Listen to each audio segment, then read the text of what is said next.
함께 은혜를 나눌 하나님의 말씀은 구약성경 창세기 1장 26절부터 31절까지 기록된 말씀입니다. 말씀의 뜻을 생각하시면서 천천히 함께 한 목소리로 읽겠습니다.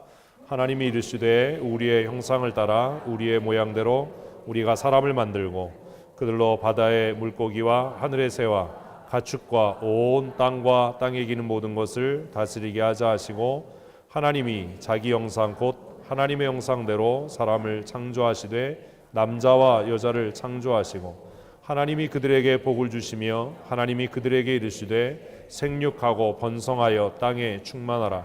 땅을 정복하라. 바다의 물고기와 하늘의 새와 땅에 움직이는 모든 생물을 다스리라 하시니라. 하나님이 이르시되 내가 온 지면에 씨 맺는 모든 채소와 씨 가진 열매 맺는 모든 나무를 너희에게 주노니 너희의 먹을거리가 되리라. 또 땅의 모든 짐승과 하늘의 모든 새와 생명이 있어 땅에 기는 모든 것에게는 내가 모든 푸른 풀을 먹이로 주노라 하시니 그대로 되니라. 하나님이 지으신 그 모든 것을 보시니 보시기에 심히 좋았더라. 저녁이 되고 아침이 되니 이는 여섯째 날이니라. 아멘. 창세기 1장은 하나님의 창조를 기록하는 것으로 시작을 합니다.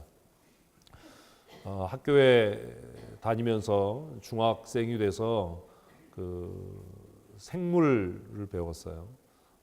물상을 배우고 이제 고등학교, 제가 이과였기 때문에 고등학교에 가서 과학 과목을 배우면서 가장 그 어린 마음에 힘들었던 것 중에 하나는 이 진화론과 창조론 사이의 갈등이었습니다. 주일학교 때는 하나님께서 천지를 만드셨다라고 배웠고 그것이 유일한 진리라고 생각을 했는데, 학교에 다니면서 창조론을 배우기 시작한 거죠. 그래서 정말 무지하고 어린 마음에 창조론의 가르침이 훨씬 더 논리적이고 또 이론적이고 과학적이라는 생각을 갖게 됐습니다. 그래서 참 갈등이 많았습니다.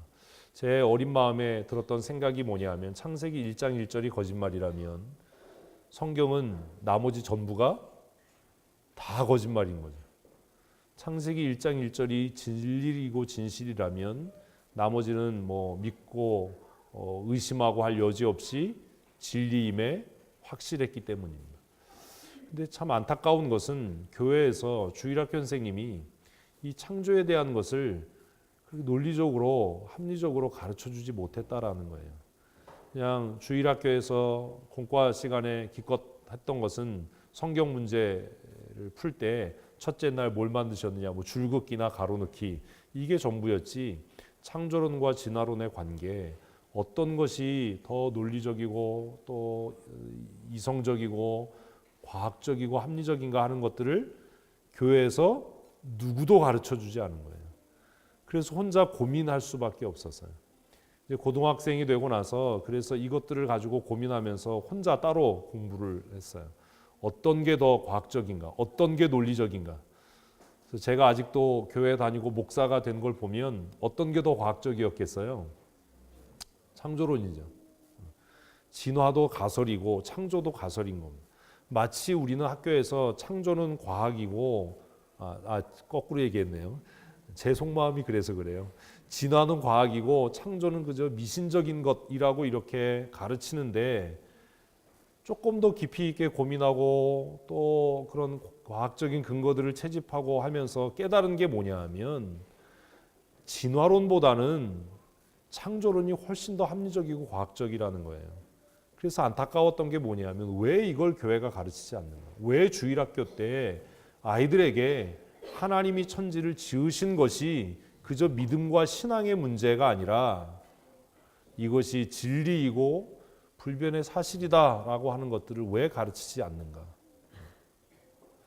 그 단순한 진리를 왜 우리는 이해하지 못하는가라는 고민들을 했고, 그리고 참 안타까웠습니다.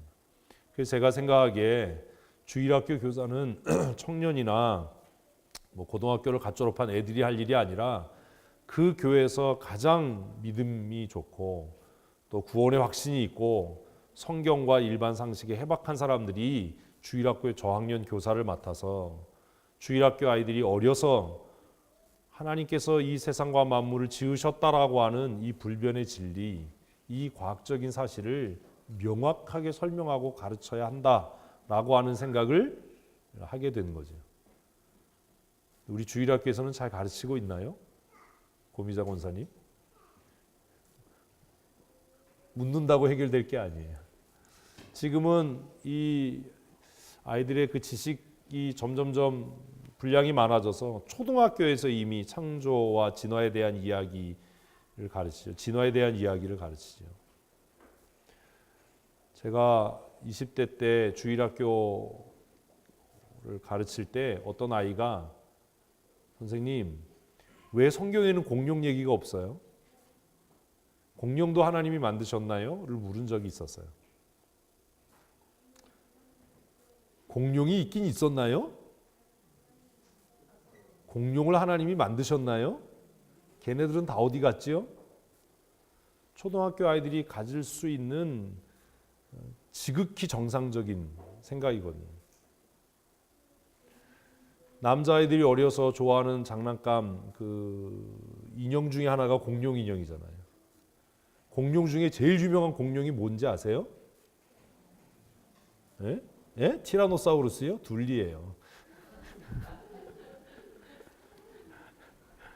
둘리가 제일 유명해요.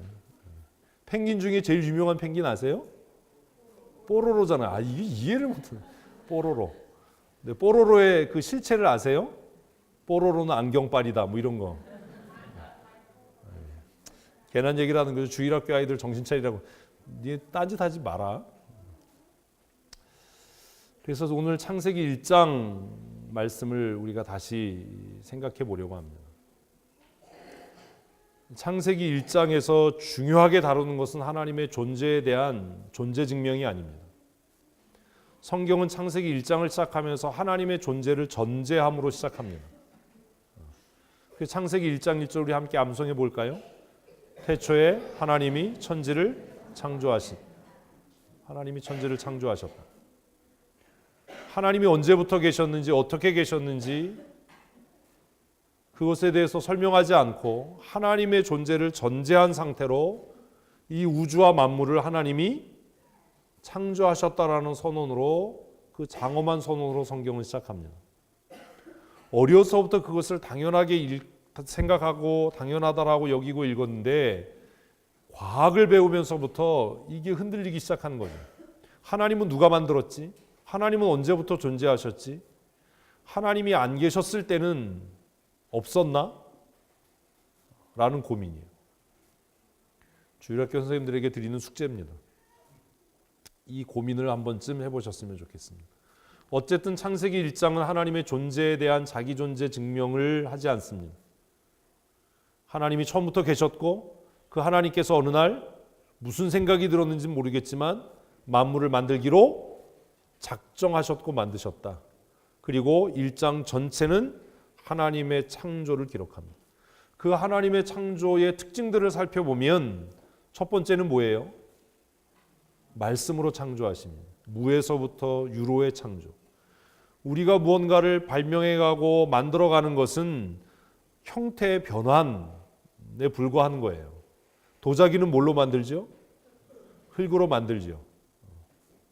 그렇죠? 우리가 만드는 모든 것들은 어떤 소재, 재료를 변형하거나 가공해서 또 혹은 그것들을 조합해서 만들어내는 것에 불과합니다. 그러니까 엄밀하게 말하면 하나님의 창조는 유일하고 독보적인 겁니다.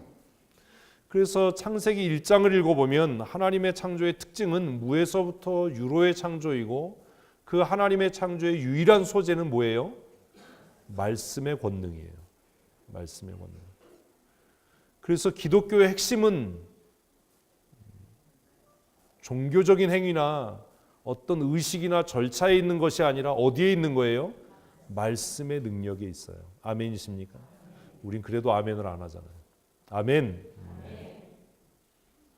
그래서 히브리서는 하나님의 말씀은 살아있다. 살아있다. 정말 예수 믿는다는 게 뭐냐 하면 교회에 출석하고 성경을 지식으로 아는 것이 아니라 오늘도 살아서 역사하시는 하나님의 말씀을 날마다 체험해 가는 것이 기독교 신앙의 핵심인 겁니다.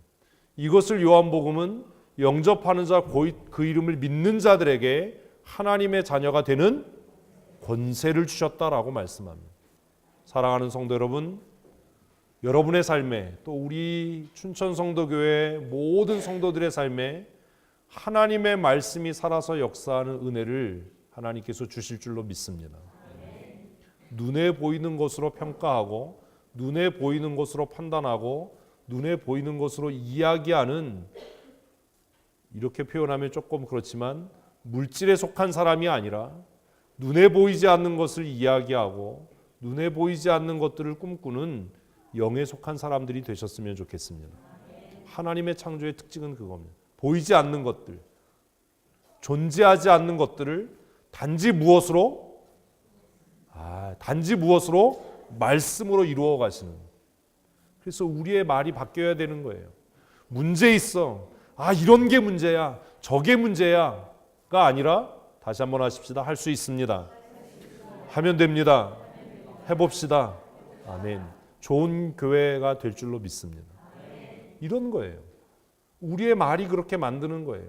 하나님께서 말씀하셔서 없는 것을 있는 것 같이 부르시고 창조하셨던 것처럼 교회에 문제가 있어 라고 말하는 순간부터 그 교회는 더 이상 교회로서의 사명을 감당하기가 어려워지는 거지요. 왜? 우리 안에 있는 문제를 해결하기 위해서 고민하고 에너지를 소진하다 보면 하나님께서 교회를 세우신 선하신 목적, 그것들을 상실해 가기 때문입니다. 하나님의 창조를 배우는 성도들이 되십시오. 문제가 있어서 문제 있는 교회가 아니라 문제가 존재하기 때문에 좋은 교회가 될 겁니다. 아무것도 없어서 허무한 것이 아니라 아무것도 없는 가운데 무엇이 있어서 말씀의 능력이 있어서 모든 것을 충만케 하시는 것이 하나님의 창조의 첫 번째 특징입니다. 잘 이해하셔야 돼요. 창세기 1장 2절을 보면 땅이 공허하고 혼돈하고 흑암이 그 가운데 가득했다라고 기록합니다. 그런데 하나님께서 그 공허함으로 가득한 허공을 향해서 뭐 하시는 거예요? 선포하시는 거예요. 말씀하시는 거예요. 뭐라고요? 빛이 있어라. 문제가 없기 때문에 좋은 교회가 아닙니다. 우리가 가진 능력이 많아서 좋은 교회가 아닙니다. 교회 통장에 잔액이 쌓여 있어서 교회 성도들 가운데 배운 사람들이 많고 사회적인 지위가 높은 사람들이 있어서 좋은 교회가 아니라 우리 안에 무엇이 역사함으로? 하나님의 말씀이 역사함으로 능력 있는 교회가 될 줄로 믿습니다. 하나님의 창조의 첫 번째는 그겁니다. 창세기 1장이 이것을 이야기하는데도 우리는 여전히 이 창조의 진리를 이해하지 못하는 거예요. 혼돈과 무질서가 하나님의 말씀으로 충만케 될 줄로 믿습니다. 그것이 창조의 역사예요. 그래서 하나님의 창조의 특징이 뭐냐라고 묻는다면 무로부터 유로의 창조이고 무질서와 혼돈으로부터 충만케 하시는 말씀의 능력이었다라는 겁니다. 여러분, 좋은 교회, 칭찬받는 교회 만들려고 애쓰지 말고 우리 안에 무엇이 살아있는? 말씀의 능력이 살아있는. 문제 있으면 어때요? 아직 부족하면 어때요? 우리 안에 무엇이 있다면, 말씀의 능력이 있다면 그 말씀이 우리를 온전케 하고 충만케 하고 새롭게 할 줄로 믿습니다. 아멘, 아멘. 그게 창세기 1장에서 배워야 하는 첫 번째 교훈이에요. 첫째 날 뭘 만들고 둘째 날 뭘 만들지, 이거 아이들에게 가르쳐서 그거 줄긋게 하고 가로넣기 하는 게 무슨 능력이 있어요? 하나님의 말씀이 계시는 곳에는 무질서가 변해서 질서가 되고, 아멘, 아멘, 허무함이 충만함으로 채워질 줄로 믿습니다. 이 하나님의 창조에 대해서 정말 할 말이 많은데 진도는 나가야 되고 예배는 끝내야 되잖아요. 생각 같아서는 그냥 주일 저녁까지 계속 그냥 하면 좋을 것 같지만, 두 번째 하나님의 창조의 특징은 삼위 하나님의 창조라는 거예요. 그러니까 하나님은 처음부터 몇 분이 계셨던 거예요? 세 분 하나님이 계셨던 거예요. 우리가 우리가 또 하나님의 창조의 그 특징은 하나님의 선하신 뜻과 목적을 따라 창조하신 거예요. 모든 사람들에게 선과 악에 대한 기준이 있습니다. 그치요? 좋아하는 색깔이 있어요. 좋아하는 음식이 있어요. 어떤 사람에게는 선한 일이 어떤 사람에게는 악한 일일 수 있어요. 어떤 사람에게 기쁨이 어떤 사람에게는 슬픔일 수 있어요. 여러분, 선한 게 뭐지요?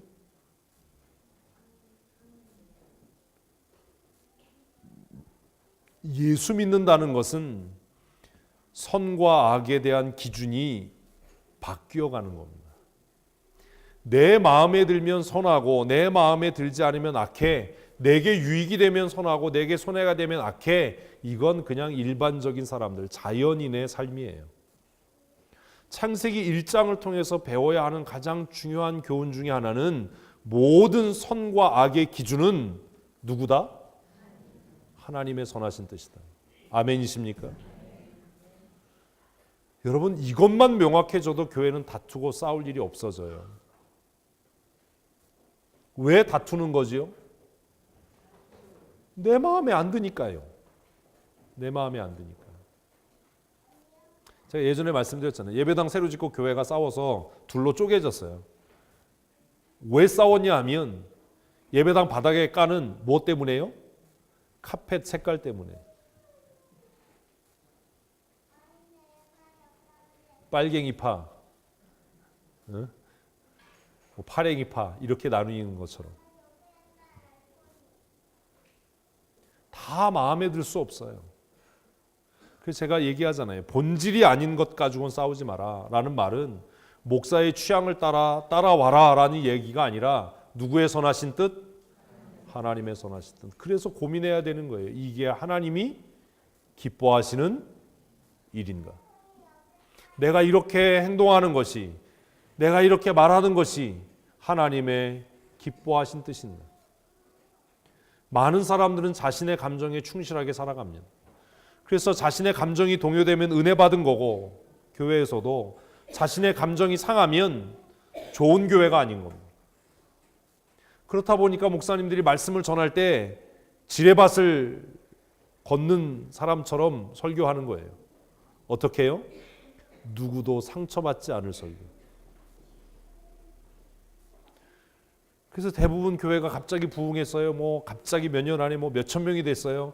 그 교회들의 설교를 대부분 이렇게 들어보면 그 설교의 공통점이 있어요. 그게 뭔지 아세요? 적용이 없어요.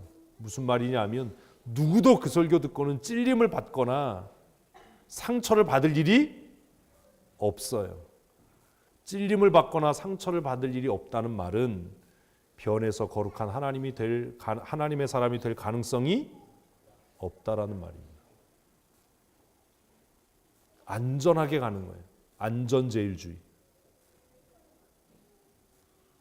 그러나 복음서에 나타난 예수님을 보면 예수님의 설교는 굉장히 급진적이었습니다.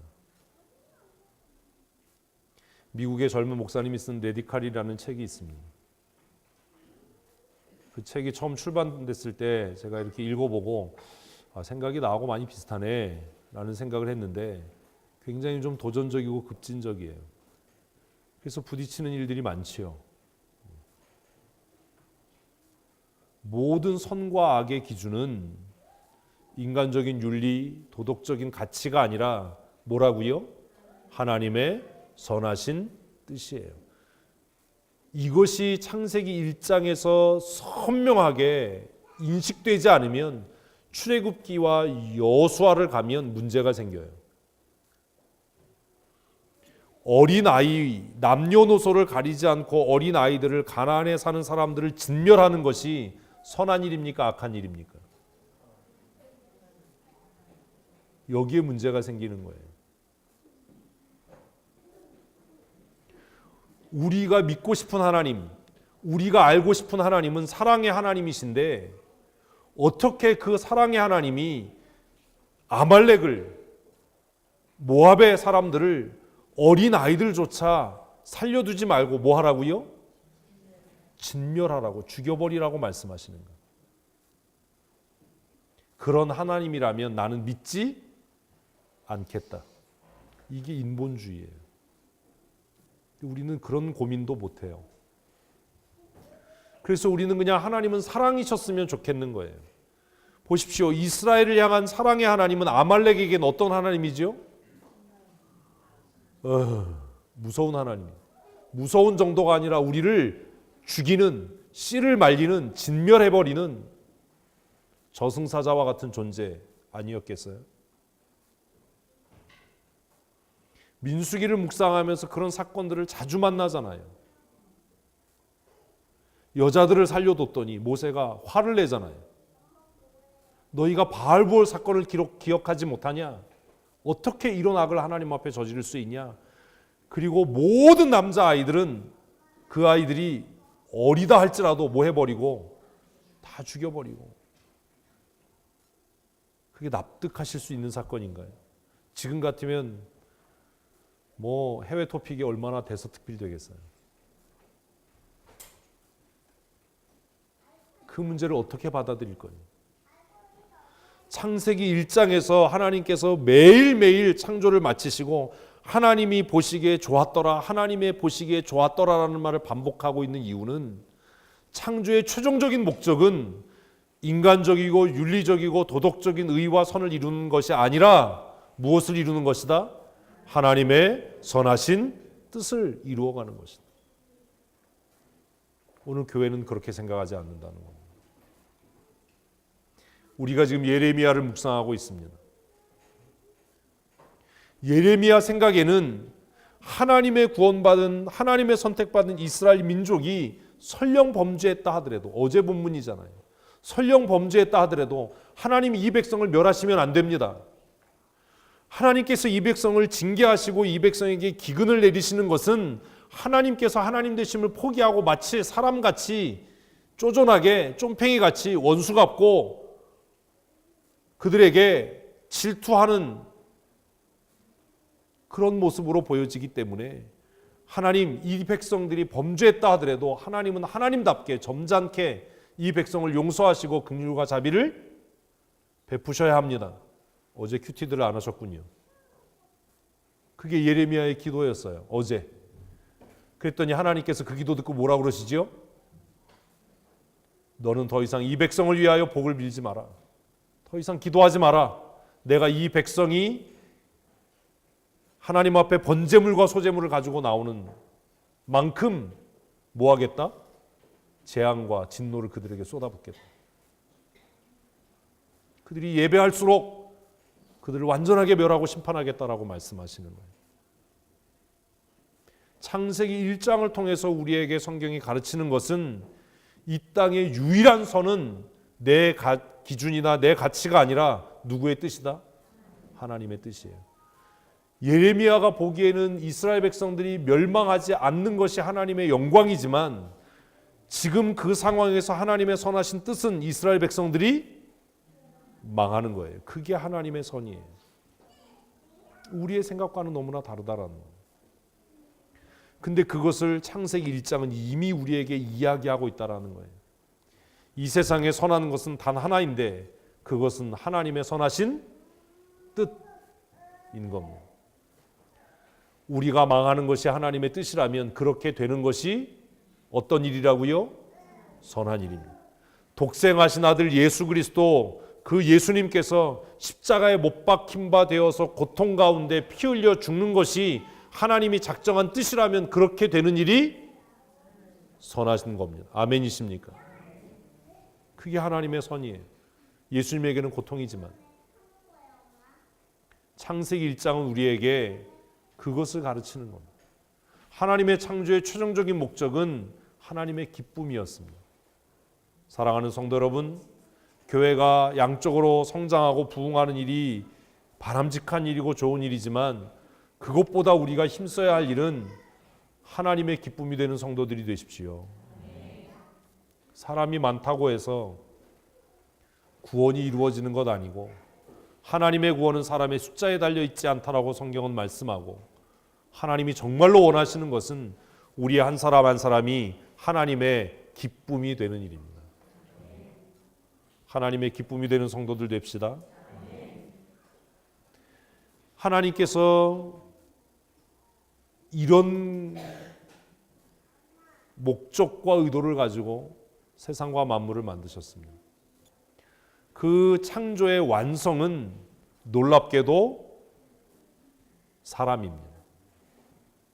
우리 옆에 분에게 인사하십시다. 당신은 하나님의 창조의 목적입니다. 이 말이 무서운 말이에요.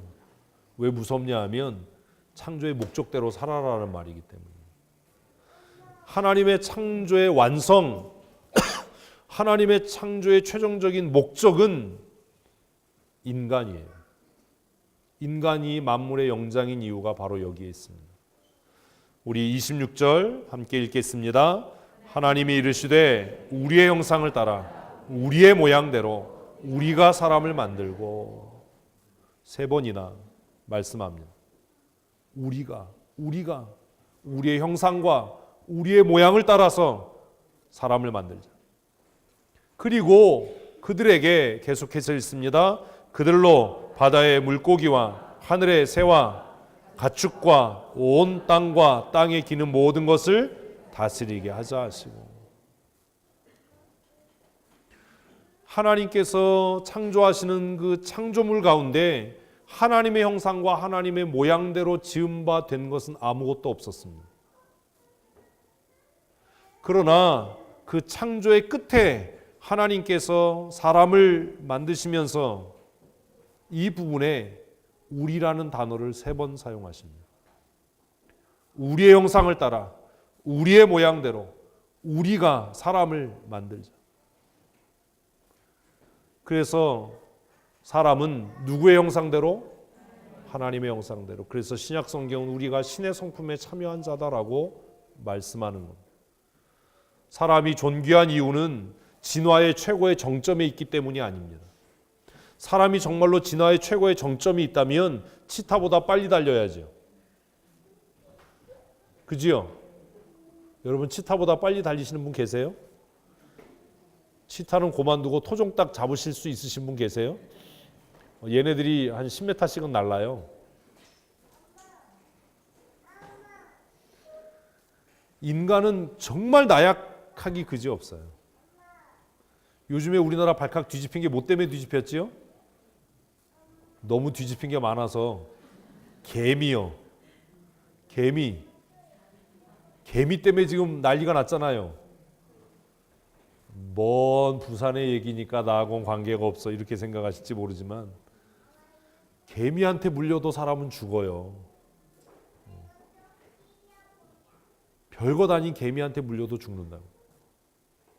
사람이 만물의 영장인 이유는 힘이 세거나 빨리 달리거나 멀리 볼 수 있기 때문이 아닙니다. 사람이 만물의 영장인 이유는 딱 하나입니다. 그것을 성경은 뭐라고 이야기하지요? 하나님의 형상대로 지음을 받았기 때문입니다. 그래서 우리가 그렇게 찬양하는 겁니다. 형제의 모습 속에 보이는, 아무리 봐도 하나님의 형상은 안 보이고 뿔 달리고 꼬리 달린 애가 보이면 어떡하죠? 뿔 달리고 꼬리 달린 애가 뭔지 모르세요? 한우예요. 졸다 깨가지고 또 진짜 한우라고 생각하지 마시고. 하나님의 창조의 완성은 하나님의 형상과 모양을 따라 지음받은 사람입니다. 하나님께서 사람을 하나님의 형상으로 지으시고 그냥 버려두신 것이 아니라 그들에게 굉장히 특별한 은혜를 주셨습니다. 다시 26절을 읽습니다. 하나님이 이르시되 우리의 형상을 따라 우리의 모양대로 우리가 사람을 만들고 그들로 바다의 물고기와 하늘의 새와 가축과 온 땅과 땅에 기는 모든 것을 다스리게 하자 하시고. 강조점이 바뀌었죠. 아까는 뭐였어요? 우리. 이제는요, 형상과 모양 그리고 그들에게 통치할 수 있는 권한을 하나님께서 위임하신 겁니다. 그래서 하나님의 형상으로 지음받은 사람이 만물의 영장일 수밖에 없는 이유는 하나님께만 있었던 유일한 권세, 만물을 다스리고 지배하고 통치할 수 있는 그 권한을 하나님께서 하나님의 형상으로 지음받은 인간에게 위임하셔서 그들로 하여금 모든 것들을 하나님을 대신하는 대리자로 지배하고 통치하고 다스리도록 하셨다라는 겁니다. 그래서 인간은 만물의 영장입니다.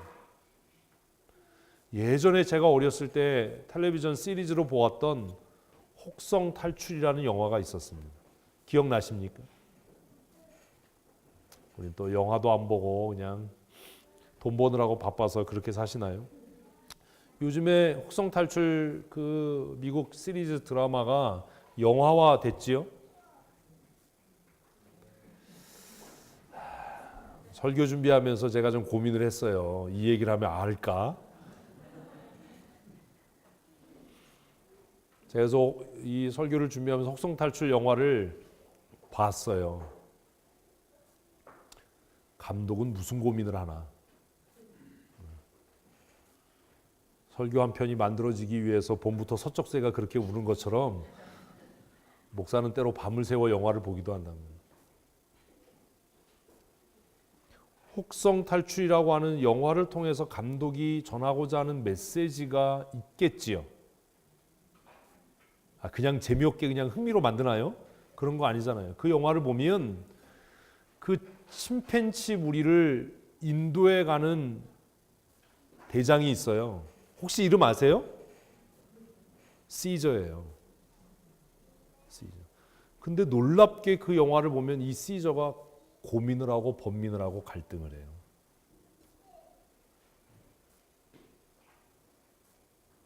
그래서 무서운 영화예요, 그 영화는. 그냥 흥미로 볼 수 있는 단계를 뛰어넘은 영화인 것 같아요. 왜냐하면 번민하고 고민하고 갈등하고 선과 악의 경계에서 자기를 성찰하는 것은 누구에게 주신, 인간에게 주신 하나님의 의, 하나님의 형상 중에 하나거든요. 근데 그 영화를 보면 침팬지가 고뇌를 한다니까요. 그래서 걔가 사람만 할 수 있는 자기 부정 이런 것들을 하는 장면들이 나와요. 이건 뭐지? 이쯤 되면 인간이 침팬지보다 나은 게 없잖아요. 심심하시면 한번 그 영화를 한번 보세요. 아마 우리 교회 3분의 2쯤은 그 영화를 보다 분명히 주무실 거예요. 제가 아주 기이하게 여기는 사람 중에 하나가 영화 보다가 주무시는 분, 두 번째 영화 보다가 빨래 넣으러 가시는 분, 저는 이해가 잘 안 돼요. 영화 이렇게 같이 시작할 때 앉아 있다가 가서 딴 일 하시면서 어떻게 됐어 이렇게 묻는 분, 그 같이 보면서 줄거리를 다시 설명해 달라고 하는 분, 이런 분들은 저는 이해를 잘 못하고 소리 안 나는 총 있으면 쏴버렸으면 좋겠어요. 아주 극장에는 잘 안 가지만 그런 분들이 꼭 있잖아요. 같이 영화를 보고 있는데 저 사람 왜 저래? 뭐 이러면은 막 어떻게 했으면 좋겠어요, 진짜. 막 하늘이 열리고 막 그냥 뭐가 떨어졌으면 좋겠어요, 천장에서.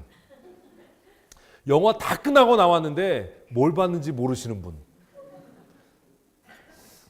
그 혹성 탈출이라는 영화를 보면서 하나님의 창조가 참 놀랍다 라는 생각을 하거든요. 그 영화의 모티브는 약물을 통해서 유인원의 지능이 각성되는 거죠. 역시 개난 준비를 한 거예요. 그래서 얘네들을 가둬놓고 말을 가르치기 시작을 하고, 걔네들이 더 슬픈 건 나보다 영어를 잘해요. 시저가. 그래서 그 약물을 나도 한번 먹어볼까 뭐 이런 생각을 웃으라고 하는 소리예요. 근데 얘가 군대를 조직하고 통솔하고 작전을 짜고 하는 일들을 하거든요. 그리고 고뇌하고 번민하고 자신의 존재에 대한 유인원의 장래에 대한 고민들을 하거든요. 그래서 그 영화를 보는 내내 기분이 그렇게 썩 상쾌하진 않은 겁니다. 도대체 이 감독은 무슨 얘기를 하고 싶은 건가? 내가 가지고 있는 세계관 안에는 하나님이 만드신 모든 피조물 가운데 자신의 존재에 대한 고뇌를 할 수 있는 유일한 피조물은 뭐다? 인간이어야 한다. 그것이 우리 안에 있는 신의 성품이다. 어느 날 여러분들이 동물원에 갔는데 오랑우탄이 가부좌를 딱 들고 참선을 하고 있다고 생각해 보세요. 그게 얼마나 끔찍한 일이에요. 응? 그런 거 생각 안 해보세요? 에버랜드 갔는데 코끼리가 이렇게 물구나무 서 있어요. 그래서 왜 하냐 그러니까 얘가 정신수양하고 있다라고. 이러면 얼마나, 인도에 가면 그런 코끼리들 이렇게 조각이 있잖아요.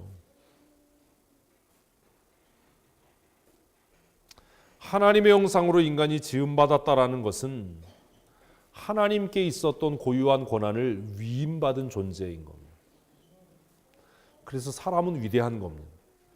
사람이 침팬지보다 나무를 잘 타지 못하고 근력이 약하고 민첩하지 못해도 그들을 지배하고 정복하고 다스릴 수 있는 것은 하나님께서 우리에게 하나님께 있었던 그 권세를 위임하셨기 때문입니다.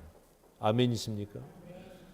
여러분, 개와 고양이를 좋아하시는 분들, 개한테 여러분들을 엄마라고 하지 마십시오. 요즘에는 개를 유모차에 끌고 다니시는 분들도 많고 엄마가 밥 줄게 뭐 이런 분들도 많은데, 그럼 개가 사람이 되는 건지 사람이 개가 되는 건지 이게 족보 정리가 잘 안 되잖아요.